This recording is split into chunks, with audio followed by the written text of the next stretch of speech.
Alright, welcome back everybody to the DCS F-14 Tomcat for Dummies series. Now I know I'm a little late in making this video, but this is a short update discussing the most recent AIM-54 changes as they pertain to Chapter 5 of this series. These changes were applied to the Phoenix in the January 27th, 2022 update, version 2.7.10.18996. These changes are rather drastic when it comes to the performance in certain areas and overall affects how the missile performs in all flight regimes, for better or for worse. This has been quite a controversial change, as people's interpretation of the Phoenix is that it's got a crazy powerful motor and should just power through all air densities. But this simply isn't the case. Now, there are still certain things on the missile that are not modeled, so this is all subject to change in the future. But the original heat blur thrust and drag models for the AIM-54 were significantly overperforming in close range to make up for bad long-range performance due to the missile guidance logic that was in use. Well, now that code has changed, the missile behaves differently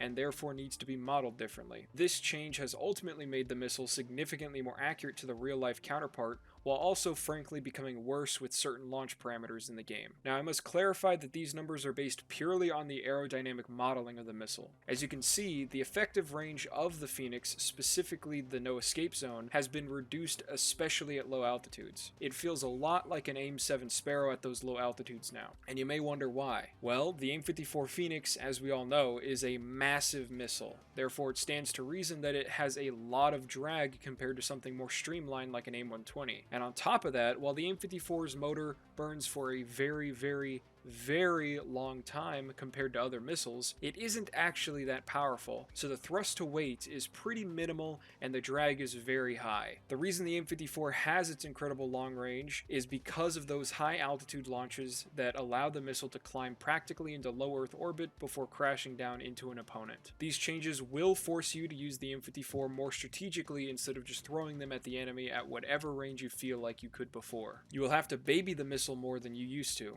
And all that really means is that you need to pay more attention to the parameters that you shoot the AIM-54 Phoenix in. So, as a helpful tip, try to think of the AIM-54 as the long stick that it is, and use it only against those higher altitude, longer range targets that it's meant for. And when you start getting close, say 15-20 miles from a target, switch to the Sparrows. The AIM-7 was actually designed to shoot down fighters from the start, unlike the AIM-54. I hope this video helps you out, especially to those struggling or coming to terms with the AIM-54's current performance, and if it did, then consider subscribing for more DCS content and hit the like button to show me your appreciation. If you have any further questions, please feel free to leave a comment, and I will be sure to answer it as soon as possible. So with that out of the way, thank you all so much for watching, and have a nice day.